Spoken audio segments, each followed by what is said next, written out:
Hi everyone, this is a technical analysis on USDJPY. Let's start with a fundamental overview first. The USD has been weak almost across the board since the NFP report, as the softer than expected data triggered a quick dovish repricing and a change in stance for many Fed members. The market is pricing 58 bps of easing by year end compared to just 35 bps before the NFP release. It's highly likely that more benign data will see Fed Chair Powell opening the door for a cut in September at the Jackson Hole Symposium.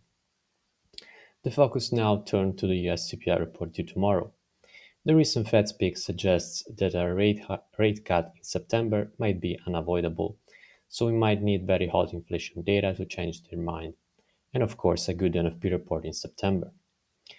On the JPY side, the currency rallied strongly on the back of the soft NFP report and the dovish repricing for the Fed. For more JPY appreciation, we will need weak US data to increase the dovish bets on the Fed, or higher inflation figures for Japan to price in more rate hikes than currently expected. Other potential positive driver could be signs of more fiscal support, as that will likely put upward pressure on inflation. Now the daily chart. We can see that USD JPY got stuck in a consolidation ever since the NFP sell-off. Traders are now waiting for the US CPI release before picking a direction. For the sellers, the target remains the major trend line around the 144.50 level. If the price gets there, we can expect the buyers to step in with the risk below the trend line to position for a rally back into the resistance. On the 4-hour chart, we can see more clearly the consolidation that started soon after the NFP release. The most recent swing high around the 144 handle should act as resistance.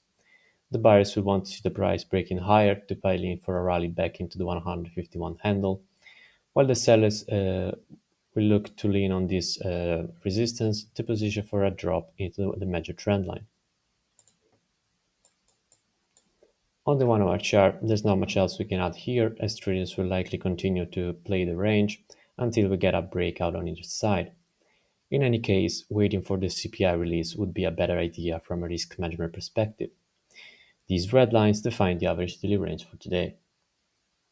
For the upcoming catalysts, tomorrow we have the US CPI report. On Thursday, we get the US PPI and the US jobless claims figures. And on Friday, we conclude the week with the US retail sales and the University of Michigan consumer sentiment report. Focus also on Fed speak, especially after the US CPI data.